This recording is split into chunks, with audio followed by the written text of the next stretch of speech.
there, and welcome to the Terrace Scottish Football Podcast, the final Terrace Scottish Football Podcast of 2025, no less.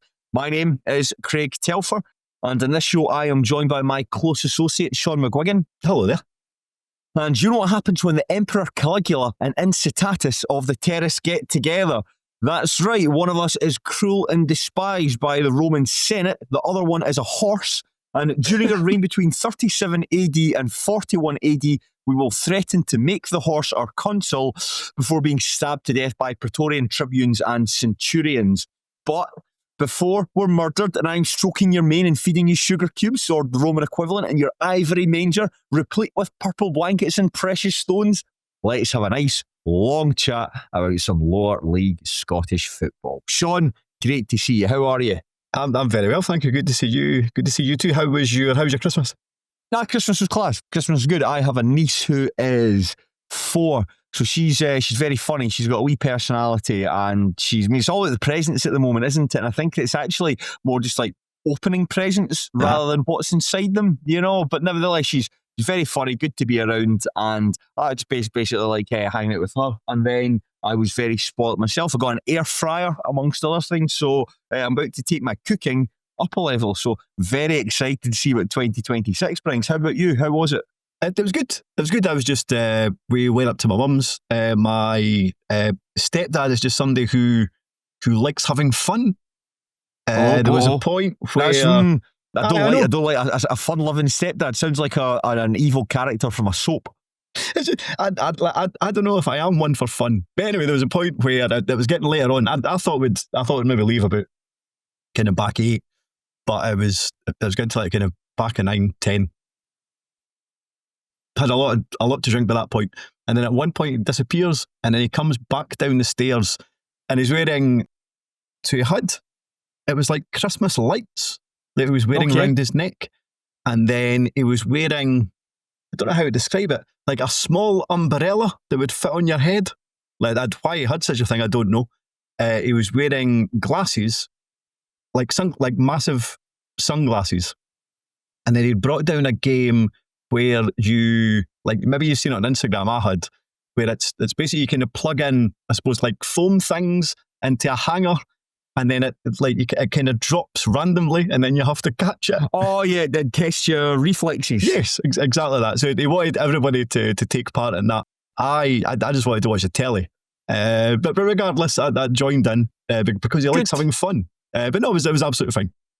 That's good. That's good. The only downside of Christmas was the EastEnders Christmas special. I actually had to apologise to my family afterwards for just how mediocre it is. It's become basically a thing over the last, God knows how many years, but in the evening I'll go up and see my dad and his side of the family, and we all watch the EastEnders Christmas special. I'm very hyped about it. It's almost like if you're going to talk, can you go and talk elsewhere, because we're watching the EastEnders Christmas special. But it was just a really mediocre episode. Just there wasn't a lot of thrills and spills. I think I'd have been rather being in Fife playing a reflexes game with your fun-loving stepdad. But nevertheless, I like the fact that your dad and his side of the family presumably now associate you with having to watch the EastEnders Christmas special that none of them want to do. You just bring misery to their Christmas day. Yeah, goodness, I am like the ghost of Christmas past. I'm just like the 3 ghosts in one, just here just to ruin things and give you epiphanies, but not fun epiphanies. You know, I don't see my dad breaking open the window and saying, "You boy, what day is it? Christmas Day, sir," and then running in his pyjamas giving money to people. Nah.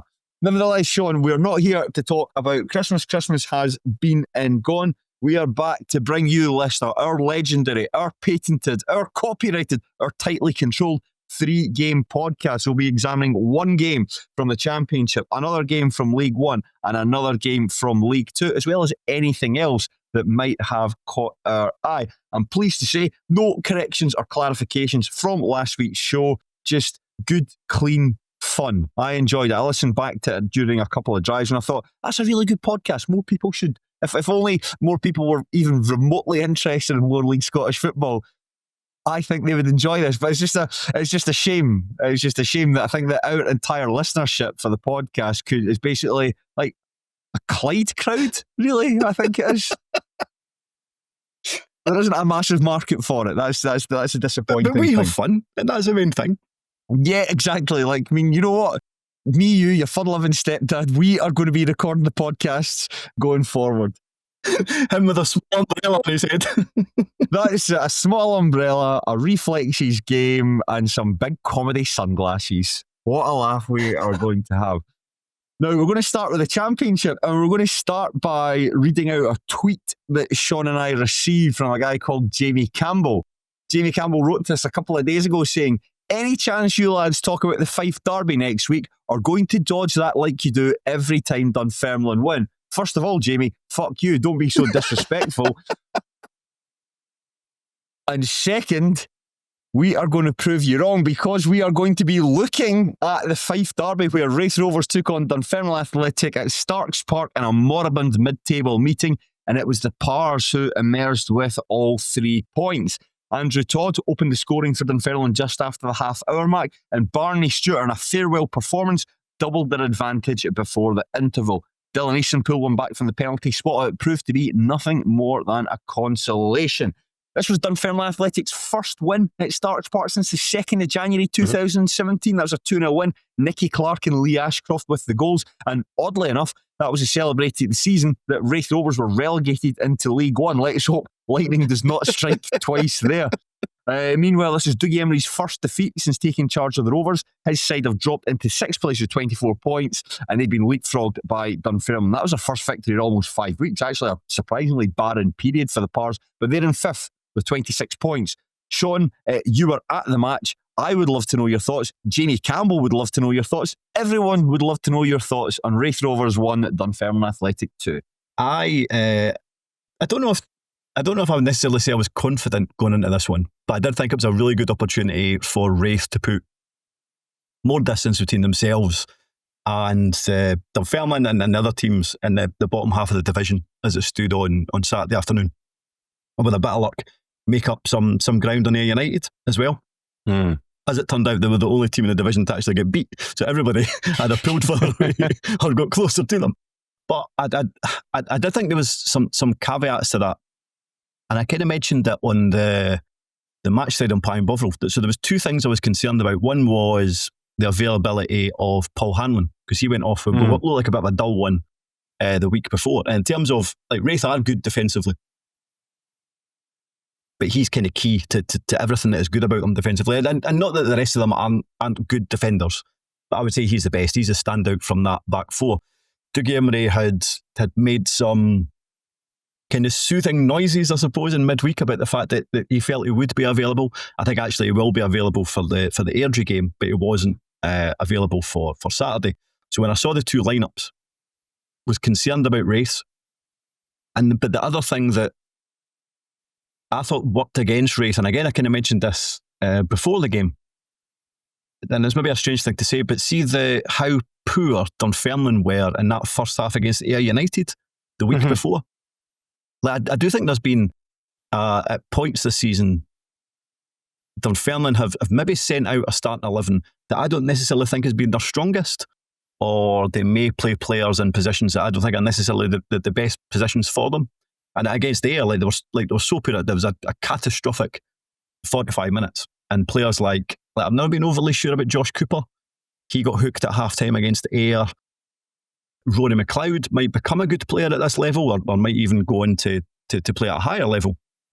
Right now, I'm not entirely sure he's quite ready for it. He was hooked at half-time. Barney Stewart and Kyle Benedictus came on against Ayr, and they had a much better second half and could even have got something from the match. So I did wonder if maybe that would be the end of their nonsense. And when I saw that starting 11, and the fact that Raith had not a makeshift back 4, because that's not the case, but the fact they didn't have Paul Hanlon, and then Dunfermline went with such a strong, I mean, they went with 3, I would say, out and out forwards in Zach Rudden, Barney Stewart, Andy Todd.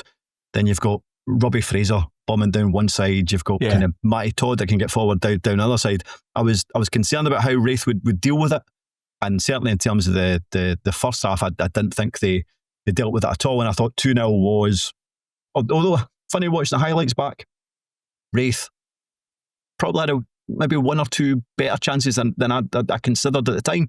But no, I thought certainly the half-time score was very much reflective of how the opening 45 had went. It seemed, going by the post-match interviews from both Dougie Emery and Neil Lennon, that seemed to be the general consensus, was that Dunfermline were very good in the first half. Raith Rovers were a lot better in the second half. But I think Dougie Emery seemed to sum up quite well, where he said just like, he accused, or not didn't accused, no, he did, he accused his team of basically not wanting it more. He said like Dunfermline seemed to want it more based on the first half showing. Is that a fair thing to say? Yeah. I mean, that's certainly how he described it. I always think it's quite a weird thing to say. And I always think it's quite difficult to pin that down if that is necessarily the case. I just don't think Raith got to grips with Dunfermline at all. Like I always think if you're saying, oh, well, they wanted it more, you're kind of negating the quality of maybe the winners showed. I just thought Dunfermline were the better team. I mean, Zach Rudden cracked the bar from distance. He then missed a chance at 0-0, but that's not necessarily because they wanted it more. I just thought we struggled to deal with the runners. I kind of thought my hope was when I saw, I guess they must be starting with a front three, which hopefully means that Raith maybe have more bodies in midfield that can help them control the game. I didn't think that was the case at all. Ross Matthews going off in the first half didn't help. I didn't necessarily think Paul Niso had a particularly good game, and Scott Brown, it wasn't in the highlights, I don't think, unless it was in the Dunfermline ones, but I watched him as well and I don't think it was. But Scott Brown got booked quite early on for a really bad tackle. At the time I was like, potentially this could be a red, but in fairness, I've only saw it once and never saw it back. But the fact that he was booked after, might have been 10 minutes, might have been kind of certainly in the kind of first half of the first half, if that makes sense, that kind of neutered his ability to get around the park and maybe make the kind of challenges that he would normally do, especially with Matthews off injured and such a kind of thin bench. So no, I just thought Dunfermline had the best of things in the middle of the park, and I thought the back four struggled to cope with their forward three. So I'm not saying he's wrong, but that wasn't my main takeaway in terms of they just wanted it more. Yeah, the atmosphere, I'm not sure if it because the audio on Pars TV wasn't very good and just clipping, but the audio, it seemed like quite a raucous atmosphere there. I would say, I mean, it was a big crowd. I mean, I'd been looking forward to it just because, like, the fact it's like kind of festive period, you know it's going to be like a really good crowd. I was pleasantly surprised at how many tickets Dunfermline had shifted because they had been on a reasonably poor run, but that looked like it was a sellout. And I would say in terms of, as is normally the case, it's normally the away crowd that bring the bigger element of the atmosphere, I suppose. Yeah. But no, I thought they were very good. Raith were, it's because the way the kind of first half panned out, I suppose the Raith crowd came a wee bit more back into it in the second period. But no, I thought the Pars fans in general were pretty good. The opening goal from Andy Todd, I think this is an absolutely superb goal. I think this is a really, really, really, really well worked goal. And there's so many things I liked about it. And there's only so many things that I had to re-watch to appreciate how good it is. I mean, for those who haven't seen it, it's Zach Rudden, who looked like he had quite a decent game, Zach Rudden. It's one of those games where it looked like Rudden can sometimes, rather than allowing himself to take the knocks and hold the ball in and maybe do the difficult stuff, he might try to do fancy things just to get the ball out his feet as quickly as possible. And when it doesn't come off, that can be really frustrating. You maybe compare him to, like Russell McLean, for instance, who's a big laddie, sometimes doesn't use his body to his best of ability. Here, however, I looked a lot of the stuff he was trying came off, including a brilliant flick to play in Jeremiah Chillicoe-Mullen, who was running down the right-hand side. Takes a couple of touches and his ball across the face of goal. It's just one of those goals where it's too far out for the goalkeeper to come out and try and claim. But at the same time, it's if anyone else gets a touch in it, it's probably going to end up a goal.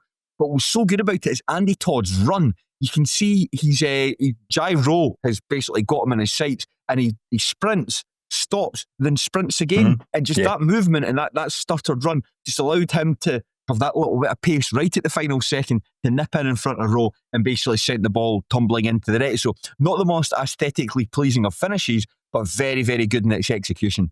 Yeah, Rudden's flick was very, very good. I noticed afterwards that Darragh O'Connor was raging at Richard Chin. So it was Richard Chin that had come on for Ross Matthews. Matthews was already off injured at this point. I'm not entirely sure that Chin is quite up to speed in terms of where he was before his injury. it felt like it switched off to a degree. But then I was like, even when this was kind of happening in front of me, I was like, oh, I think Chin will get back here. Like, I think he'll be able to get back and potentially make things difficult for Chillico Mullen. But that wasn't the case. I know Chillico and Mullen is no slouch whatsoever, but I must admit, I did expect Chin to get back in. In terms of O'Connor giving him a hard time, I thought O'Connor maybe could have been more aware as well. But I do think once that ball came in, okay, maybe Rowe could have been a bit stronger. But you're right, the ball was so well played in terms of keeper can't come out. It's beyond the defenders who can't quite make it in. You're then reliant on Rowe maybe being, I don't know, strong or getting a leg in first or whatever. But no, you're right. It was I think the Rudden flick was the one that made the goal so easy on the eye, I suppose. Mm-hmm. And the second goal, that was about 9 minutes between the goals, but Barney Stewart with the goal. Matty Todd's corner swung in towards the near post, and Stewart seems to get the run on quite easily on Jordan Docherty to flick the ball into the net. And again, very nice goal. I love those headers where it goes like across a bunch of bodies and into the far net. I don't know why. I just think those are just class headers for some reason. Don't know why, but when you see, again, watch it back the replay, you've got the benefit to try and understand how Stewart had so much free space. And it seems like Docherty is marking him, and then there's two other players, a Rovers player and a Dunfermline player, seem to basically come between the pair of them. Yeah. And then the Doger is like, "Oh, hang on a second, sorry, excuse me, can I get in and mark this guy?" And by that point, the ball's in the air, and it's an easy flick from him. How do you think? One, tell me about the goal, and how do you think Barney Stewart did overall in this match? Because as we mentioned, it's his final game for Dunfermline Athletic. His loan from Falkirk has come to an end, and he goes back to the Bairns, presumably to try and give them some kind of goal threat going into the second half of the season. I really like him. And in terms of the goal itself, I don't know if he does anything too clever, but certainly he's aware of what's happening, I suppose. So he makes that movement. You're right, Doherty is far too slow, or doesn't react quick enough. But then I suppose he is quite unlucky in terms of a kind of couple get into his way. So he then goes, it kind of feels like it goes the long way around almost to try and get back. And by that point, it's too late. And it's a really, really good header. And I suppose that kind of sums up a lot of what we've seen so far from Stewart. I think in terms of his finishing, I think he's scored a few goals now from corners. I think when somebody arrives from the East of Scotland League, you think, this is almost as big a step up as can possibly be the case. I wasn't sure about him last season at Falkirk. I wasn't overly jealous when he moved on loan from Falkirk to Dunfermline, but I was interested to see how he would kind of adapt or how he would get on. It feels like he, maybe even just physically, because he's playing most weeks, he's now starting to, I suppose, adapt to that level. Because even games I've seen him before in the flesh, it feels like maybe after like an hour, he looks absolutely knackered. I'm not entirely sure that's the case anymore. I do think it's a massive step up to maybe try and make some kind of difference at Falkirk for the remainder of the season. And it'll be interesting to see if maybe, I wouldn't be surprised if he maybe plays 1 or 2 games for Falkirk, maybe coming off the bench in January, but going back to Dunfermline before the end of January. Yeah. But no, I think he's been an excellent addition to Dunfermline. I think it's probably done him the world of good as well. Yeah, I what you had just said there, I was exactly going to say the same thing. I don't think he's quite ready yet. I think he needs a bit more time in the oven, and I think East End Park's a good place for him. He seems to be really enjoying himself. I really liked it at the end where the Dunfermline players go over to celebrate with the supporters, and he chucks his shirt into the crowd and he's giving it big legs. I think the fans have really taken to him. He seems like quite an easy player to like as well. I think there's a fascination, as you said there, with players who make such a big leap. You kind of become quite protective of them, and there's a degree of fascination, probably because you've never heard of this guy before, and you're really keen to see what is it that Premiership bound Falkirk wanted to take a punt at you. And we've seen it in flashes certainly at his time at Dunfermline, but I'm not sure he is quite the finished article yet. I think that, to turn this into the Premiership podcast, Falkirk will be they'll be really hanging their hat on Ross McKeever coming back to ease the goal burden and give an alternative attack to Brian Graham. But I think you're right. Maybe come back, play a couple of matches, and then John McGuigan will be like, not sure, send it back to East End Park. But certainly in his post-match interview, Neil Lennon had spoken about how Zach Rudden is returning from sort of a long-term injury and is perhaps a replacement. So who knows in that regard. But the 2-0 going into the interval, the second half started when Dylan Easton threaded quite a nice ball through to Paul McMullen. His touch didn't really do him any favours. I can't remember who the Dunfermline player coming over to cover him was, but he takes a touch that means he's got to readjust his body to get the shot away, and Dennis Mehmet makes a good save from it. Dougie Emery referenced that and said that might have been a turning point in the match. You want to go in, you want to get an early goal there. That was a great chance. It didn't happen, and then you're kind of running out of time to come back into it. Yeah, I mean, I think it would have made a massive difference and just put a kernel of doubt in the Dunfermline players' heads as well. I mean, the fact that they were on a poor run, the fact that like defensively they have struggled. I think if Raith had managed to score really early in the second half, and I think that was like literally the first minute of the second period, then that might have made a big difference. But I think that just sums up Paul McMullen's season so far. Like I like him. And I think, in general, Emery has played him maybe more where he would like to play, which is probably not up front. But McMullen has now played a massive chunk of the season up top. Not necessarily alongside Jack Hamilton, but maybe in behind. And he's had so many chances of that nature. And for somebody who I like and is so good and can deliver like brilliant balls into the area and can beat a man and can do all the things that you want from a wide player. But see, when it comes to actually being in front of goal, it's like watching a child trying to score into an adult. Like I thought his finish was terrible for that. Like, and I know Jack Hamilton got a bit of a hard time for his header kind of late in the game, but I thought McMullen's finish was every bit as poor, if not worse than Hamilton's. It was straight at Mehmet. He had pretty much the whole goal to aim at, but he didn't even connect with it cleanly, and that just seems to happen all the time. He's on 0 goals for the season. In all competitions. Really? Oh, wow. He's not scored at all. I was going to say as few as that. and that's why it's like he cannot connect with the ball cleanly when you're asking him to actually finish a chance. It's a strange thing to see. For somebody who's so good, it's always like he forgets how to kick the ball when he's presented with an opportunity.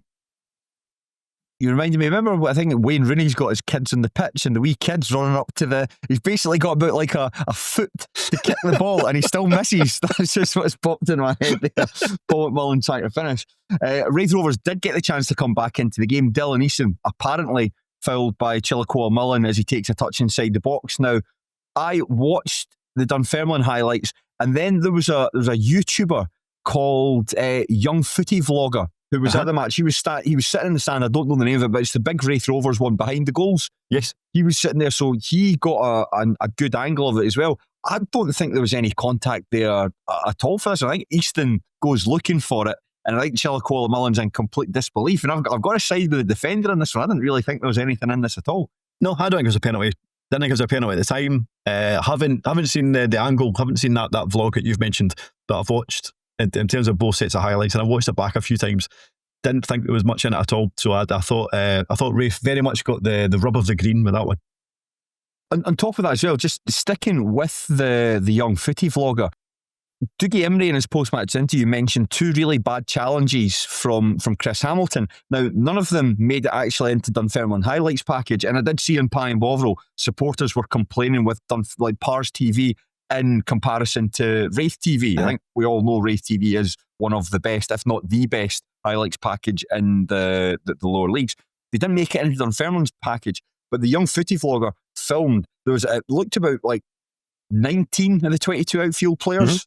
No, 19 of the 22 players. Say 9, like the goalies weren't involved. There's basically about 2/3 of the team from both sides are out there scrapping. What happened? Hamilton seemed to be at his centre. So, funnily enough, it started with a foul, like Chin fouled Chris Hamilton, but then it felt like Hamilton reacted quite negatively to it. But it was interesting because at that point, like what Raith had in the second half was momentum without necessarily creating chances. But it did feel like there was a massive swing at that point. See the way that Hamilton reacted, and then everybody just gets involved. I kind of felt like, and like you've got the away fans that are getting involved, the Dunfermline players are kind of running in because of this kind of head-to-head reaction. I almost felt like that worked as a positive for Dunfermline. I didn't think it worked as a positive for Raith, but it definitely felt like that suddenly the away fans and the away players were a wee bit more fired up. But ultimately, it was just Chris Hamilton reacting negatively to Richard Chin's challenge on him, which was also a foul. So a booking at that point was absolutely fair enough. After that, there was then two challenges. There was one, it was Chris Hamilton on Jack Hamilton. Came in on him from behind, I think kind of in the middle of the park. He kind of left one in on him. I didn't think that was necessarily worthy of a yellow so soon after the fact he just had one. You kind of felt like, oh, he's on his last warning here. I then thought his foul on Scott Brown afterwards was actually worse than the one on Jack Hamilton. So at that point, I was quite surprised that he stayed on the park. But we're now getting to a stage of the game where you're in the latter stages. So ultimately, as much as I was surprised that he ended in 90 minutes, I don't know if it would have made any difference whatsoever on the outcome of the game. So, fine. No, Chris Hamilton's only a few haircuts away from just never needing to go to the barbers again. So that's three at most before his barber just puts his hand on his shoulder and says, "Son, you can't come back here anymore. I've got nothing for you. Nothing for you." There was a couple of chances at the end. You mentioned there was a Andy Todd hit the post from 25 yards. Actually quite a well-taken free kick, although it did seem to go through the wall, which as a defensive team you never really want to see. And then Easton puts a superb ball into the box, and Jack Hamilton can't quite connect with it. It's an easy save for Dennis Mehmet. And just one other thing from the highlights I quite like, there was fans on the pitch. At the final whistle, some Dunfermline fans went onto the pitch, just a handful of them, like 2 or 3 boys in expensive jackets with glasses. They like sort of running, making a beeline towards the halfway line before sort of just circling back and running to the crowd. But there's a funny bit where Neil Lennon goes over to the away fans, because that's when I think when you win a game, of all the managers you would want to see coming over to celebrate with you, probably Neil Lennon, because he just loves all that sort of stuff. But the funny bit when Lennon's going over, just very quickly into and out of the frame, there's a 2 stewards this guy getting led away. But Lennon describes it as one of the best feelings he's had at the club, and he really enjoyed it. It's probably his favourite match since he's taken charge of the club. Is there anything you can say about Neil Lennon and Dunfermline in general? Is this a marker for them to really kick on and challenge to get into the top 4? I think they needed this result. I mean, there was chat a couple of weeks ago about the fact that they weren't that many points above the bottom 2. You can now start to say the same things about Raith Rovers, but regardless about Dunfermline, the fact that they're on such a poor run, it felt like they needed that result. Just I think the fans are fed up. Like, I think the fans are aware that they have. It feels on paper they have a decent team. I think as I said, in terms of the fact that they chop and change so much, I think it's in terms of the fact that they feel like, it almost feels like it's impossible for them to play well for 2 halves. I think that's quite rare. And in fairness, they didn't get that again on Saturday. But I think what is encouraging is, as much as they were the better team for the first half, I think you saw their strengths in terms of going forward. I think the fact they have so many options in the forward areas, like Chris Kane didn't play on Saturday, but there's another player that could potentially come in, and we'll see what happens with Barney Stewart. Encouragingly though, in terms of the second half, okay, Raith had the momentum. I thought Dunfermline defended reasonably well and kind of kept them at arm's length and restricted them to very few chances. There was an Easton one that was blocked at the end. Ewan Wilson had a shot that was wild. Okay, Jack Hamilton should have done better, but for a team that was on top for 45 minutes to fashion one decent chance, that probably comes down to the fact that Dunfermline done very well to repel Raith. So there was 2 different sides to them on Saturday, and yes, if you're a Dunfermline fan, then you are encouraged by what you saw, but it's just like from week to week they feel quite inconsistent, and almost from within a game they feel quite inconsistent. So we'll see what happens. I'm not entirely sure of them about terms of getting top 4, but I'd certainly, based on Saturday, I would say they have a far better chance of doing it than Raith. They've got Ross County at home next. That seems to be a very doable tie based on just how rotten Ross County have been. I know they dug out a good point against St Johnstone, but weirdly enough, St Johnstone seem to be one of the only teams they've played well against this season, which is remarkable given St Johnstone are so far in front in the league table. How do you think? I think Dunfermline can more than capable of beating Ross County. I think so as well. I think it's now been, I'm trying to remember what the stat is. It's either just over 12 months or just under 12 months since Ross County won an away game in the league. So yes, wow. Based on that, it's very difficult to say that Dunfermline won't win this. I saw a wee bit more about them, I suppose, at the weekend, albeit that it was like 6-minute highlights or whatever. But the fact that they were able to get something from St Johnstone is encouraging. But regardless, I would still expect Dunfermline to win it. Talk of either it's the two Johns, John Rankin or John Hughes, and are apparently the favourites for the job there. If I was a Ross if I was a Ross County fan, maybe I wouldn't be totally against John Hughes, because I actually did a really good job when he was there last time around, kept them up in the top flight. And John Rankins is a funny one in terms of he's had a lot of ups and downs in his managerial career, and I mean that in terms of how seasons have panned out. So he stood over a Hamilton side that's got relegated, but then he's gone promoted again. So I wouldn't be totally against that. I would have been okay if he'd come in at Starks Park. So I don't know if either option is the worst in the world, but I would, from a purely from a purely humanist perspective, I would like John Hughes to go in.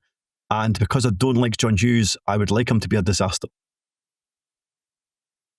Imagine the podcasts. Oh, imagine the podcast we could do if John Hughes is an absolute nightmare. That's exciting to me. That's very exciting. And Airdrieonians are taking on Raith Rovers at the Excelsior, a depleted Raith Rovers as well. Doug Emery's sort of worried about the number of injuries that he's taken into this match.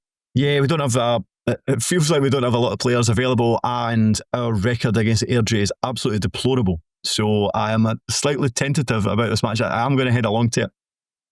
Like if Raith lose this one, and I wouldn't say that's beyond the realms of possibility, Airdrie will only be 3 points behind them. Like suddenly you're starting to have maybe different conversations about Raith Rovers.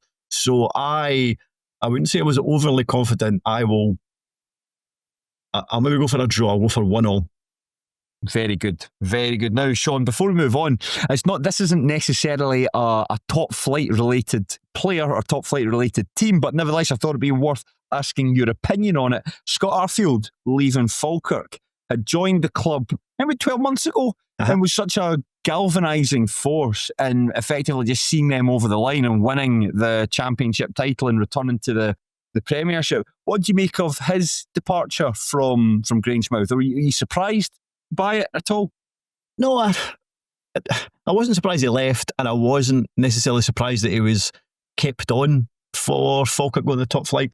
I did think he was maybe a kind of clutch of players that I didn't necessarily think would be able to stretch themselves, certainly at his age, in terms of going back up to the top flight. But in fairness, we've made that mistake before in terms of saying, oh, this Falkirk player, I don't know if he'll be good enough when they make that step up. So you're always wary about that.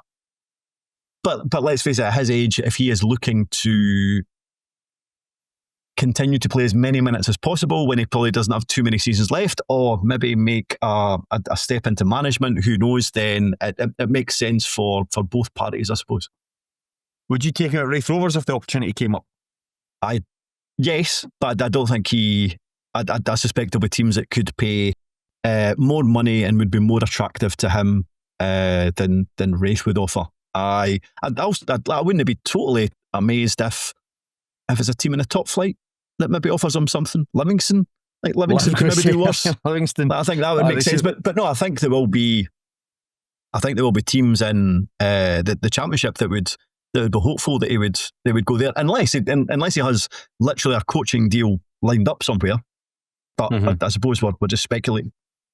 Yeah, that's enough of the top flight stuff. My final championship related sort of bonus is the Partick Thistle Ultras display outside Lesser Hampden on Saturday. That was a pretty entertaining game. 2 each it finished between the two sides. Ewan Murray had an absolute nightmare for he lost his man for Ben Stanley for the first goal, scored an own goal, but then ultimately redeemed himself by scoring an equaliser very late on. So fair play to the big man.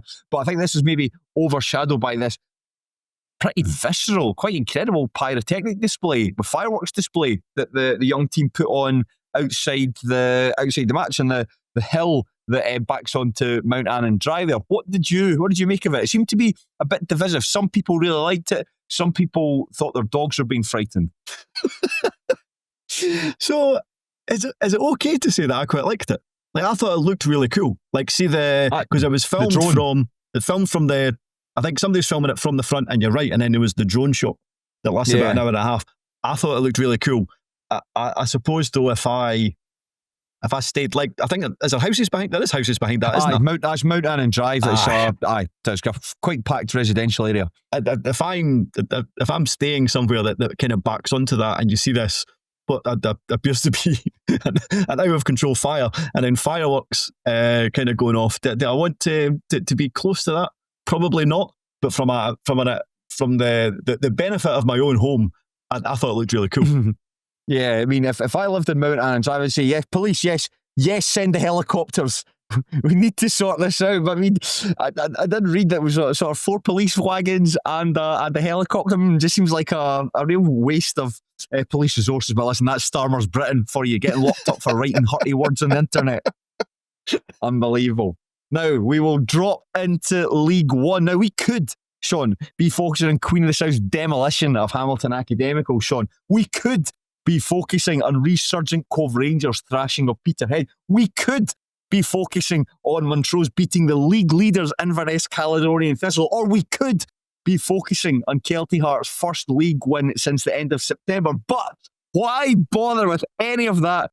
We will focus on a goalless draw between Alloa Athletic and Stenhousemuir. Yes, the local-ish rivals played out a door stalemate at the Rex. Stenhousemuir came very close with Ross Taylor's shot being deflected onto the post. Ross Meakin, free header, hitting inside the post in the second half. And Curtis Roberts came very close for the home side, but ultimately neither team could find a way to goal. Alloa have dropped into 4th place. They're on 29 points. Stenhousemuir, meanwhile, have maintained 2nd. They've got 31 points, but Queen of the South have drawn level with them. Shaughan, what were your thoughts on Alloa Athletic 0, Stenhousemuir 0? And feel free to ask me my thoughts on Alloa Athletic 0, Stenhousemuir 0. I think the fact that the highlights last 6 minutes and 3, but the game doesn't even kick off until something like 1 minute 9. There's a lot. I mean, I was pressing the skip forward button thinking, wow. It did mean, to be fair, I'll say, having been at the game, it did feel like they took ages to take centre. So the highlights really did capture that the build up and the wait, the tantric kickoff. What minute did Taylor hit the post? Because I think if I would, because it felt like it was quite early in the game, but that also felt like it gave a very false impression of how the game was going to kind of pan out. It was a funny game. I know that we're having a laugh and saying, wow, you could have talked about Montrose beating Cali Thistle and something really, really interesting. But I thought this was a good one to discuss because it's basically the two best part-time teams in the division scrapping out. 2 teams that have been generally quite well matched over the course of the season. They played each other on the opening day of the campaign. Alloa ultimately won that game 2-1. Liam McFarlane had an absolutely extraordinary first half performance before his team eased into it. Second match 0-0 at the Rex. Both teams cancelled each other out, and I got the feeling that the same thing happened here. Yeah, I think you could say Stenhousemuir had the better chances. I think the highlights are actually quite reflective of how the game went. You don't get from watching the highlights, you don't get a real feel unless they're about like 12-15 minutes long. You don't really get a feel for the ebb and flow of it. But those highlights, they did show the best chances. Stenhousemuir had the chances to win. Stenhousemuir maybe should have won on some of the chances they had. But I think that Alloa, particularly periods during the second half when they took control, they were really quite dominant without maybe having a cutting edge in front of goal. So, that's... It's funny, I was going to say, so is that...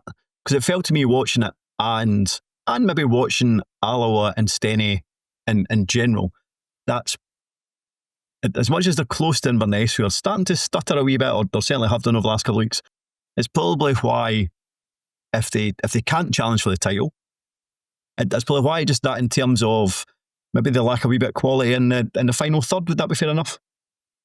I think so. At the moment, from an Alloa perspective, they didn't have Callum Adamson. I'm not sure if he was injured or I'm going to assume he was injured. I can't imagine North Rangers needed him back for the weekend's game against Motherwell. So I think he was out, and he's somebody who's provided a really important job this season. I think of like tying together the attack and the midfield. He's been really, really good. I suppose that just up front, they started with Callum Gallagher, and I think in the Andy Graham's post-match interview is really spot on. I think that's one of the good things about when you see the post-match interviews from Gary Naismith, Andy Graham.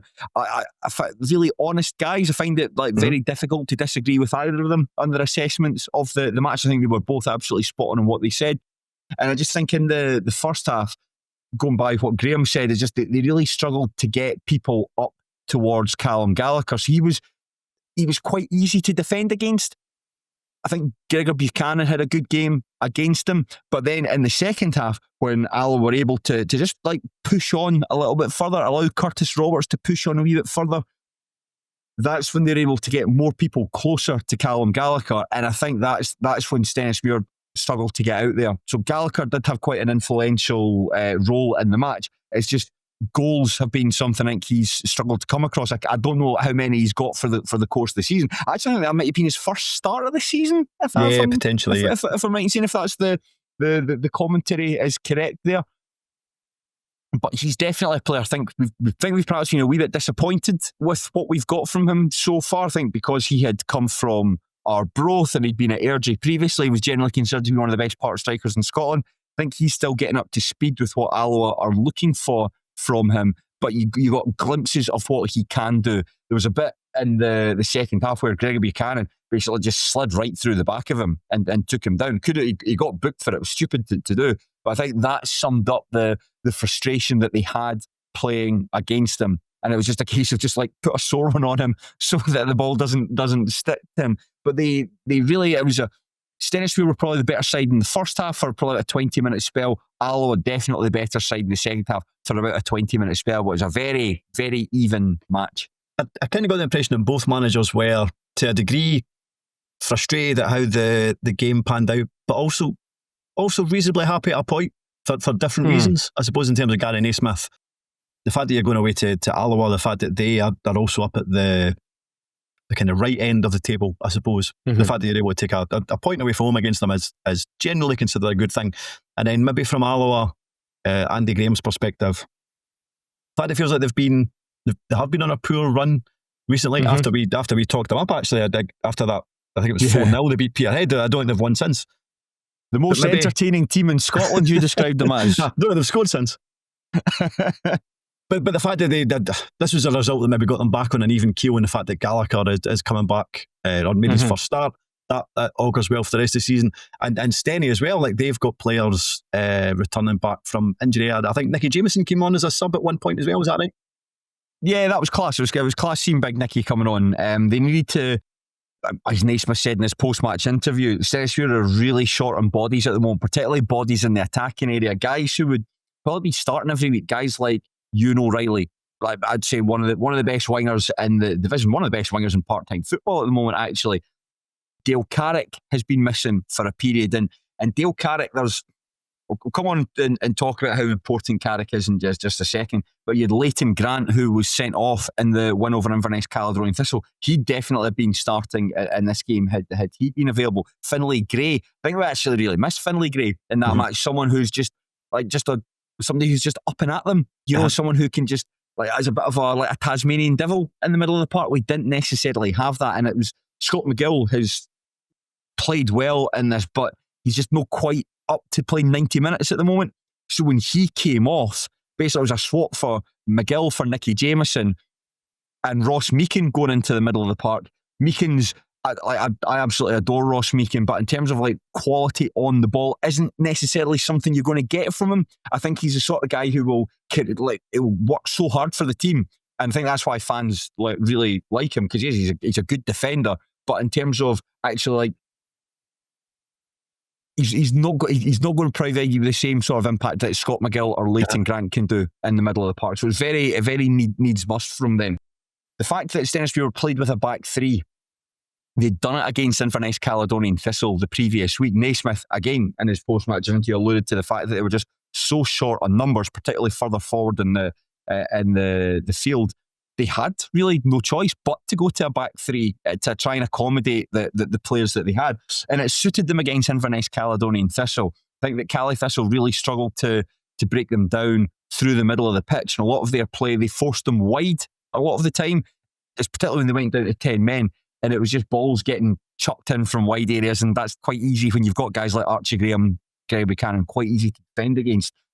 Alloa sort of brought a different threat here. And I think it's when you've got that midfield three. I thought particularly Stevie Hetherington had a really good game. Curtis Roberts had a good game. We talk about that verticality that he gives the team. He should have scored. That was Alloa's best chance, the one where he worked the ball into the box and just put it across the face of goal and wide. But for the Warriors, it's probably a case of missed chances. And that sort of brings on to the comparison then between what Matty Aitken gives you and what Dale Carrick gives you, and how Carrick's a miss in that regard. Yeah. So what kind of player? So how long is Carrick going to be out for a while, or will he be? I don't think we're going to see him until some point. I don't think we'll see him until some point in the year. That's a fucking stupid thing to say because the new year's just right around. Saturday. See you there, Dale. Cheers, mate. Cheers. I don't know. They said like Finlay Gray and Ewan O'Reilly might be back to make the squad for next week. I think Carrick's got a wee bit more time before he needs to come back. And what I mean, like Matty Aitken is. I really like Matty Aitken. I mean, I like all these Stenny players. They're all really good guys. Matty Aitken's just a bit, with his touch and all that, he's good at winning the ball and backing into defenders, but it's just when he's on the ball, everything's just a little bit slower. A little bit slower than what Dale Carrick would give you. There was a moment in the first half where Matty Aitken did really went well to win the ball. And Ross Taylor, who was playing up front alongside him, is just hanging off the shoulder. I think it was off Scott Taggart's shoulder, just looking to get slipped in. Ross Taylor is a very fast player, a lot faster than Scott Taggart, just looking to get slipped in. So the bit where Taylor is making the run, Aitken's no played the pass, and folk around me are saying, Taylor should have held his run. But it's like, he needs that ball quicker because of the space that they're running forward. There's less space for him to run into. And there's a couple of times where Aitken's just a little bit slow in getting things off. And I think that when you see Carrick in that team, he's just a lot slicker at just all the 1-2 touch stuff. He works really well with the likes of like O'Reilly and Taylor one side. The goals they've created, it's just by sort of like quite instinctive play, and it's an instinct that I don't think Matty Aitken has. Matty Aitken's got a lot of other good stuff to his game and a very popular player amongst the squad and the supporters, but just that Carrick's cleverer. Carrick's cleverer. Yes, there you go. Yeah, there you go. And I think that Aitken, I always think Aitken's just like a kind of a big physical pest, and I don't mean that in a bad way, but he feels like a kind of maybe a battering ram, I suppose. I'd say no. So maybe it's like a battering ram if you put like sort of like furry dice on it or something like that. He's not like I'm trying to think who's the most like physical player. Like compared to like Michael Moore, remember the old Stranraer, Mr. Stranraer, compared to like if you think of your physical players. But Aitken, there was a chance right early doors. I think it was 2 minutes into the game, where Callum Burnside tried to be a wee bit too fancy at the edge of his box. Ross Taylor pinches it off him, and the ball comes to Aitken, hits the thing in his left foot, and just like it's a total nothing shot that's really easy for Liam McFarlane. Liam McFarlane goes down for it like somebody going down to pick up their Wayne running towards him. You know, that like the shot's got that amount of threat in it.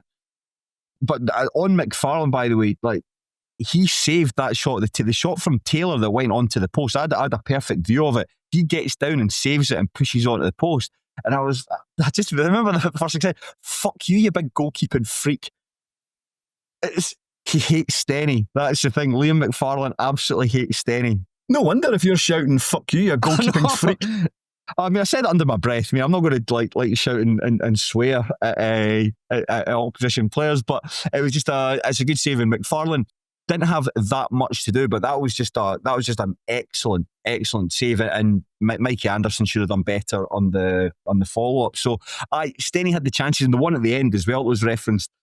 It was a Kinley Billam free kick put into the box. Ross Meakin somehow left unmarked, and he stoops to header it, and he stoops and it comes off the inside of the post. And I think that he really should have scored that one given he was unmarked, and it'd been brilliant. Actually, the split second I was thinking, I hope he runs over to the fans to celebrate, because I will be in the front row, and then you see it hitting off the post and think, next time.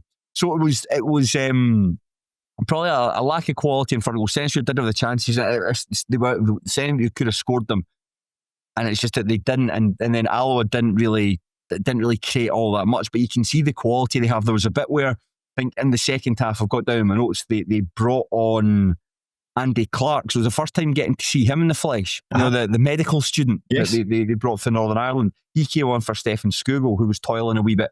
And you can really see the quality that he has. And I just think it's the frustration for Andy Graham and for the rest of anyone who's connected to Alloa. He just can't really stay fit for long periods of time, because he's class. He's really good, clever on the ball, good. He's quite wiry as well, and he's quite good at just dropping the shoulder, making space for himself, and his delivery from set pieces is really good as well. So he's the challenge for them is to try and keep him fit between now and the rest of the season, because he does seem like a bit of a difference maker. It'll be interesting as well in terms of, because I think if you're a medical student, then what will happen is, like, maybe next year he'll go to a hospital or something like that. And if you're working shifts, then I would imagine he might struggle to be available on a Saturday. So hopefully, like, he is available to Alloa going forward. But I do think in terms of just how he's trying to balance his education with a career in football, I think if anything going forward, it might actually be more difficult.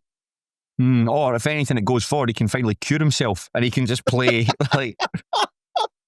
He just needs another couple of courses and he'll be able to cure his ailments, and he can play every week. I never thought of that. But I suppose it's in the circumstances, you touched on it earlier, a good point for both teams, and they were both depleted in numbers. You could see I think the Alloa backline, there was no left footers in the entire backline. Scott Taggart had to play a left back, and you could just see with Scott Taggart, I mean, he's older. You know, he's not going to go like flying past people like that, but just Scott Taggart is a class player. Just a really good player. You know, the fact that he can play all across the back four, and just somebody you could see his reading of the game was really good. And it got to the stage where I think he struggled a wee bit with Ross Taylor in the first half, but in the second half, I mean, Taylor had to come off and Zeke Cameron came on in his place. So he's just a very good player. He did really well to hold that defence together. So it was two teams being Alloa missing defensive options, Stenhousemuir missing attacking options. If you could put those two together, you'd have a really strong defence, really incendiary attack. But I think it's a decent point at the end. And Andy Graham was touching it in his post-match interview, where he said, you're a bit disappointed you couldn't win with Inverness Caledonian Thistle dropping points. He bristled a wee bit at that point. I thought he didn't seem overly keen on the question.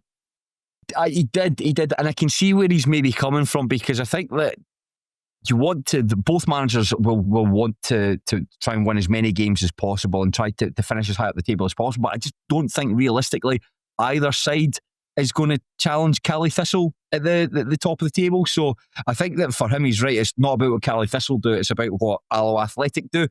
And I think it's for both teams, I think they just try and finish as high up in the table as possible. No doubt they'll finish second and third, and the playoff matches are going to be absolutely stinking between them, settled on never-ending penalty kicks, 25-24 to the victor. It's going to be absolutely horrible. But I did like just one final thing just coming up for the rest of the second half, like Naismith's interview. He talked about the team have already entered the second half of the season. They used the defeat as Montrose played really quite poorly in that match. They used that as basically saying, that's the end of part one. What can we do in part two? And to start it off by beating Inverness Caledonian Thistle and getting a draw at Alloa, 4 points from the teams who at that point were either side of you, first and third. You've got to be quite happy with that, all in all. Do you still think that Do you still think that Stenny are punching miles above their weight, or do they have a really good squad for League One? Yeah, I think it's, given what we expected from them, which was financial cutbacks, Gary Naismith promising no household names. I think they're looking to sign, they were looking to sign, I don't know, a household name like Callum McGregor to come in on loan or anything like that. But it's like, I think Aaron Steele, for instance, was a player who was very close to join and ended up staying at Arbroath and subsequently signing for Peterhead. So it was all punts and gambles from the loan market, or sorry, from the market. Like Finlay Gray, good player at Dumbarton. I think we all acknowledge that. He's hurt his shoulder badly in pre-season, yet to really get up to speed. Archie Graham, never heard of him, turned out to be a very, very good signing. Ollie Simpson let go by Dundee United, has done well in fits and starts. And then you bring in Leighton Grant, Leighton Grant's been excellent. So it's a lot of those, and Carrick was the other one as well. Carrick's a player that everyone who watches lower league football will be familiar. So I think that they've made the squad's roughly, either on paper, roughly the same as it was last season, but somehow better. I think that the guys like Leighton Grant coming and signed to the end of the season, that's a brilliant signing. McGill, if he can get up to speed, he's coming up for just completed his first year at the club. All these sort of elements, I do think it is a surprise, because I think when you look at that squad compared to maybe some other teams in League One, you think, I don't think there's that much difference between them and say the likes of, I don't know, maybe Peterhead or East Fife, for the teams that came up. But there's just such a esprit de corps at Stenhousemuir at the moment. I think that you've got a fantastic manager and players who just really, really like playing alongside one another. All guys that they think they enjoy playing in front of this set of supporters. I'm not going to speak for all supporters. I love watching this team of players. I absolutely adore all the boys in the team, and I just think it's a good place. I've got high hopes for the second half of the season. Yeah, I must admit, I didn't see this coming at all, but I just think, as you say, like Naismith is the one that kind of knits us all together. I think he is kind of key to the success that they've had and any success going forward. So yeah, fair play to them. As you can see the difference, what a good manager makes. You look at, just for comparison, look at Greenock Morton since Dougie Emery left, or look at Hamilton Accy since John Rankin left. Yeah. Now, I know that they're very different situations, but when you see the results post their departures, you really think that these guys are the glue that's holding it all together. And if Naismith goes, when Naismith goes, I would like to think that if we don't hire Billy Davis as a technical head coach and then start losing all our games. And Darian McKinnon. Yeah. Up next, Shaughan, Kelty Hearts, Alloa Athletic. I appreciate Kelty had a good result in their Fife derby at the weekend, but I will go for Alloa. Stenhousemuir versus Queen of the South. I appreciate Stenny's had two really good results recently, but Queen of South were quite something at the weekend, and these games are generally quite close. I think maybe over the last kind of half dozen games, they've all been maybe a couple of wins each and maybe a couple of draws. I'm not sure. It's certainly very close, but I suspect Queen of South, just because of how good they've been recently, and especially at the weekend against Hamilton, I'll go for the Dunfermline. Fuck you. I'm going to go for Stenhousemuir to win. And just on that, Shaughan, my bonus topic for League One was indeed Queen of South 4-1 victory over Hamilton Academical. Not a massive surprise given how well Queen of the South are doing and the fact that Hamilton, the wheels have really come off since John Rankin left, but maybe a surprise who the scorers were in this match, because Matty Douglas, centre-back and captain for Queens, he got a hat-trick in this match. And if you had to imagine a centre-back scoring 3 goals, I wonder what they're like. They're exactly as you imagine. 3 set pieces, 3 goals, job done, up the road. It was a surprise in terms of how easy it was. It wasn't like it was 4-1 going on kind of 5, 6, 7. I think Queen of South looked excellent. In terms of Hamilton, it's not that they've chucked it, but there's clearly a sense of deflation around the club in general, the fans, and now that's very much permeated the playing squad as well. So, but no, regardless, I was still surprised at how straightforward it was for the Queens. So fair play to them. I can assure you this: Stenhousemuir will defend set pieces a lot better than Hamilton Academical did. I can assure you of that. Now, a couple of weeks ago, we had threatened to take a look at Clyde FC, and today that threat becomes a reality. We are going to be looking at the Bullywees 1-1 draw with East Kilbride at K Park. John Robertson put the hosts ahead after 39 minutes, but once again, they were reduced to 10 men when Shaughan Fagan was sent off after collecting a second booking shortly after the interval. Logan Dunnicky drew Clyde level, but he himself was sent off late on after a second yellow of his own. And there's a wee bit of a stramash at the end of the game as well, which is always a great laugh. Now, this result doesn't really do either side many favours. East Kilbride have 29 points, Clyde have 27. They're in second and third place respectively.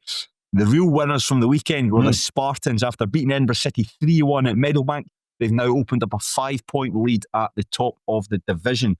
Shaughan, I am going to cut open your brain as if you were a monkey in Indiana Jones and the Temple of Doom. I'm going to scoop out your brains and find out what you thought of East Kilbride 1, Clyde 1.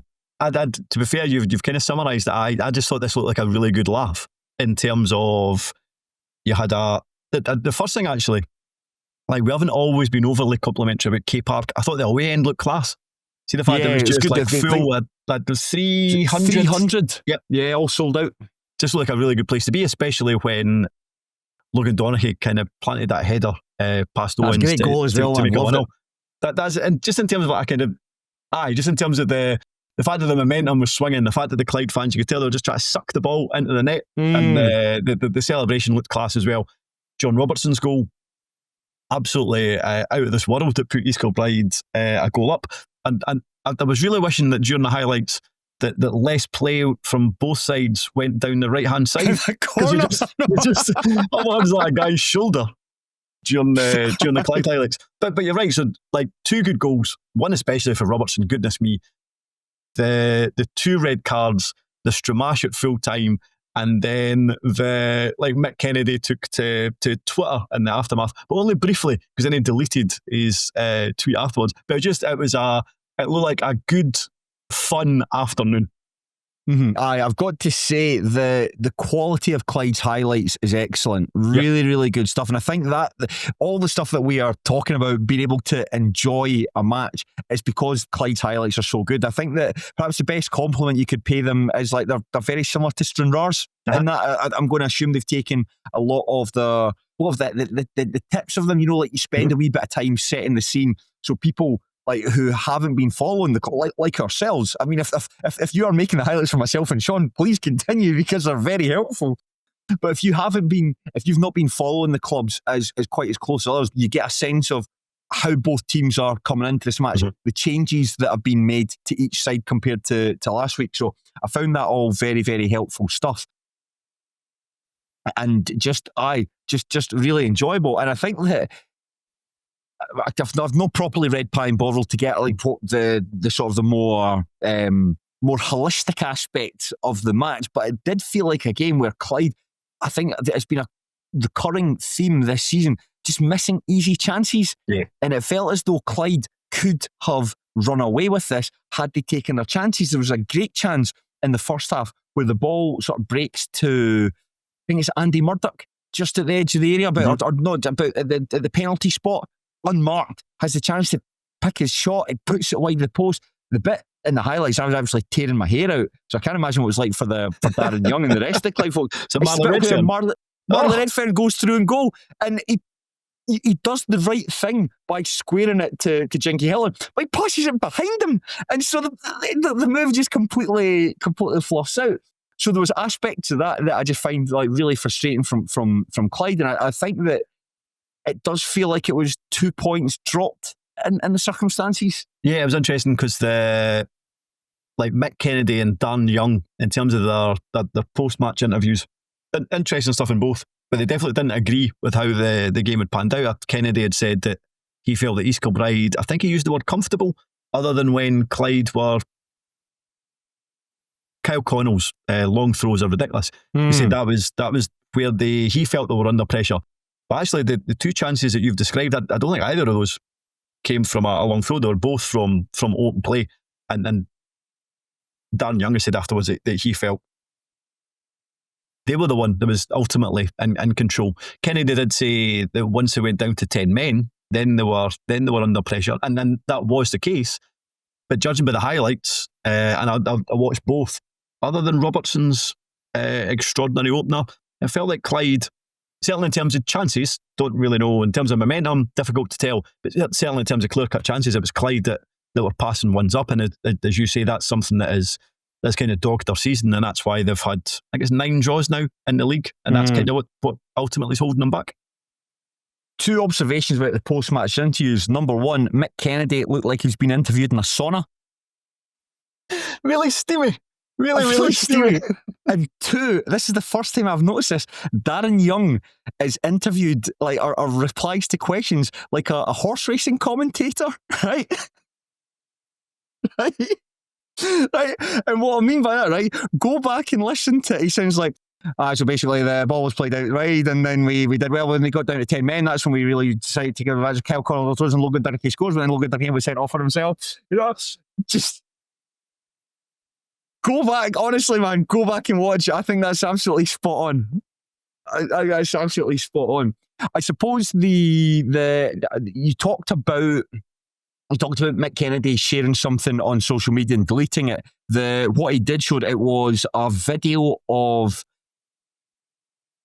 Sean Fagan's second yellow, as far as I'm aware. That was it, yeah. Sean Fagan's second yellow card, sent off after collecting 2 bookings, both high tackles. Now, the angle from the tweet that Kennedy shared, I can understand from that, it does look a bit soft. But then when you see the highlights from the gantry, which is the same angle as the referee, it looks like he comes in with force with the studs up. Yeah.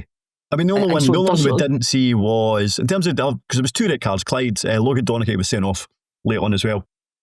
Donaghy's was one where it was like, he knew himself. It's basically Clyde are trying to play it out from the back. He miscontrols the ball. Robertson pinches off his foot and he slides and takes it. And he knows himself that he's going to be sent off. I thought that one was very funny, actually, because you're right, so he miscontrols it. He then tries to dive in to salvage a situation, knows that he catches him. He then does a forward roll and then pretends that he's injured in the hope that, I don't know, the referee doesn't notice him. I don't know. So I thought that was very funny. The first one we couldn't see because it was over an East Kilbride man's shoulder, so I didn't see that one. But no, I thought in terms of Sean Fagan's, see in terms of the angle from the Clyde highlights, it's funny, I actually thought maybe the first one might have been the softer. Now he does, his foot's up and he has his studs up and there's a sound so you can hear that he catches him. I don't think he catches him with any great significance, but I did think it was probably a yellow, albeit like I can't remember who he caught, but he wasn't in great discomfort. I thought the second one, I think if it was Murdoch that he caught, wasn't he? I think so. I thought that looked the worse, and I thought if Murdoch's leg had been planted slightly differently, it might have been quite a bad one, but thankfully it wasn't the case. But no, I certainly didn't have issue with didn't really have any issue with either, but certainly the second one I thought was, if anything, more worthy of a yellow card. Yeah, I think so. I don't like seeing, it's something I don't like. I don't like clips that are being shared like after the fact of bad refereeing decisions on social media. Tranent did it when they played Inverness Caledonian Thistle in the Scottish Cup. And I think their thing, they had somebody standing behind the goals. And I think it was like Ross Munro comes out to punch a ball into the box and ends up clattering the Tranent player. And the folk, and I think that they were. I don't know why you do it. I don't know why you want to share these things after the fact. Because what are you getting from them? In Tranent's case, it was a lot of people saying that, how's the referee expected to see that? You know, so shut up. And the one like Kennedy put this one up and had the sense to delete it. Elgin City did something. Now the Elgin City one, I saw that their assistant manager Stephen Laird put it out, and then the actual Elgin Twitter account put it. It was a penalty decision that was awarded against them in their defeat to Forfar Athletic. It's really bad. Really bad. I think it's Lyle Cameron. Not Lyle Cameron. He's for Rangers. Lyle Booth, I think it is, that gets to the ball before the Forfar attacker, wins the ball cleanly, but then catches a Forfar player, and he's given a penalty. And just, why are you sharing that and being like smug? I know referees aren't amazing, but it's a hard enough job as it is, and it doesn't help when you create this, when clubs and managers are highlighting bad decisions. It's just lame. I thought it was quite funny that, and I'm not entirely sure if it is, so that maybe isn't, but like when Kennedy put his tweet out, there was then a response from, it was Gillian, can't remember her surname, but I did wonder, is that the occasional co-commentator from the Clyde highlights? Oh, because I've got in my head that her name is Jill, but possibly not. But she replied with an alternative angle, which made it look more like a second yellow. But then I thought it was quite funny that she included the kind of the brouhaha after the full-time whistle, where Kennedy is involved with, was it Scullion? Liam Scullion, yeah. Yes. I just odd, since we're speaking about that, because where the camera is in the gantry, it's pointing right down. You can see at the full-time whistle, because Liam Scullion's very easy to identify. He's wearing a bright red hat. There's a bit of a I can't quite see, but there's a bit of pushing and shoving there, and then it dies down a wee bit. But then from that wider shot, it looks like Scullion hangs back to go in again and have a second go at him. So not really clever for Scullion there. Like, after it's died down, why are you going back in for seconds? There was certainly Scullion that seemed to seek out Kennedy at full time, as you say, kind of right down below the cameras. And then in fairness, when there was the kind of handbags in the middle of the park that again a lot of people were involved with, Kennedy, I think Kennedy, and maybe it looked like he was maybe berating, he was interacting with the referee, that's what it looked like. But then when he turned round, he went to shake Scullion's hand, who then seemed to reject it, and at that point it looked like there was some kind of coming together, but there was a lot of yellows brandished at that point. But regardless, like you saw as Kennedy was going away and he was shaking hands with people, like he was kind of laughing about it. So that was all. It was ultimately much ado about nothing, but good to watch, I suppose. My favourite bit of the highlights, it's Paul Shanks' commentary. It's absolutely class. It's when Fagan gets sent off. He says, East Kilbride's disciplinary record goes from terrible to just frankly ridiculous. And it's quite funny to actually hear a man form thoughts in real time, because it's like, you can just tell him, what's worse than terrible? That's what he's thinking.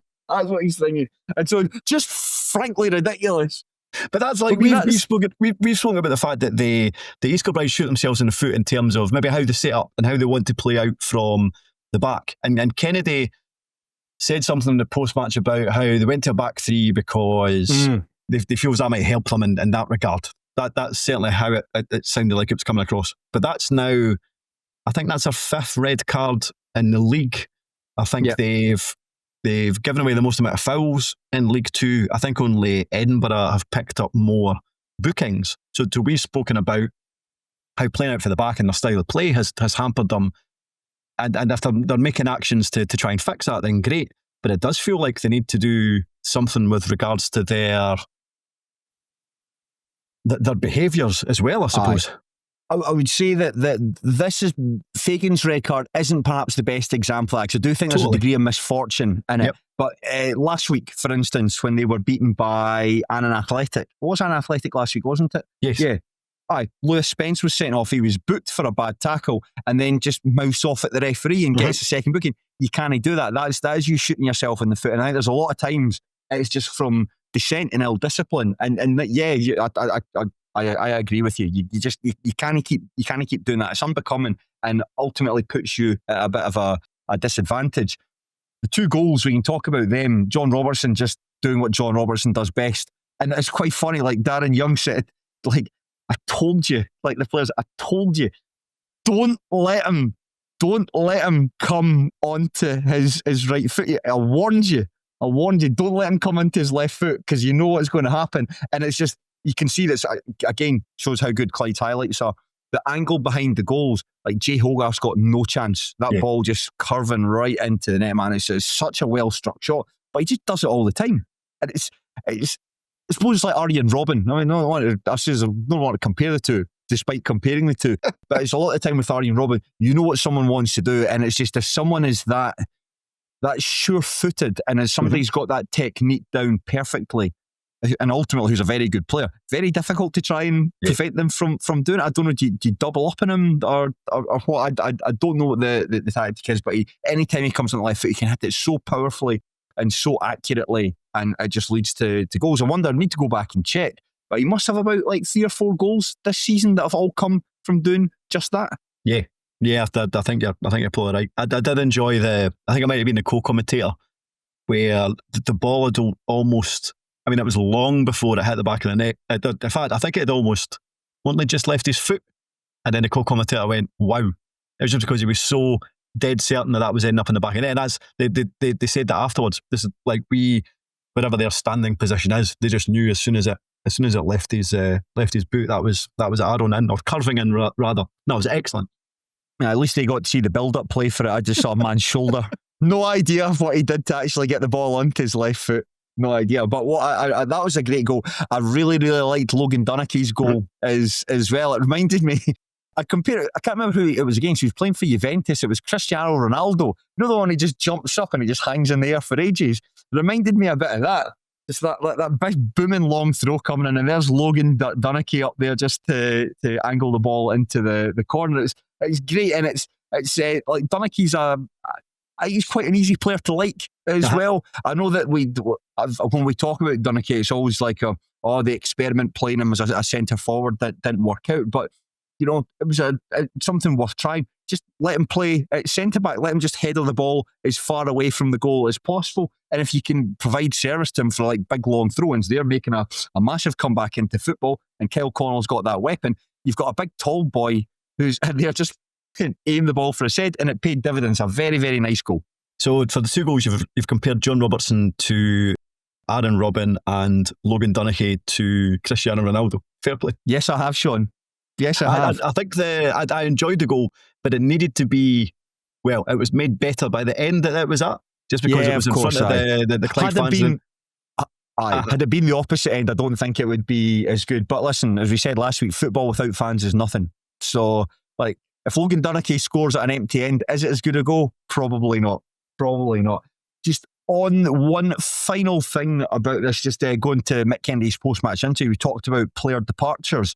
He said Regan Mimner will be moving to Australia, and he talked about Jack Healy will be leaving the club as well. Jack Healy wasn't in the squad, and just a move that didn't really work out for him. No, I thought he was. I remember when we spoke about East Kilbride's acquisitions at the start of the season, all felt quite sensible rather than necessarily like a load of players from divisions above. He felt like one that could. I was always reasonably impressed with him. East Fife, I thought maybe in a really good League Two team, he could have I thought he could score goals and then probably create a lot as well. Hasn't quite worked out. I wouldn't be overly surprised if he ends up back at East Fife. I know it's a division above.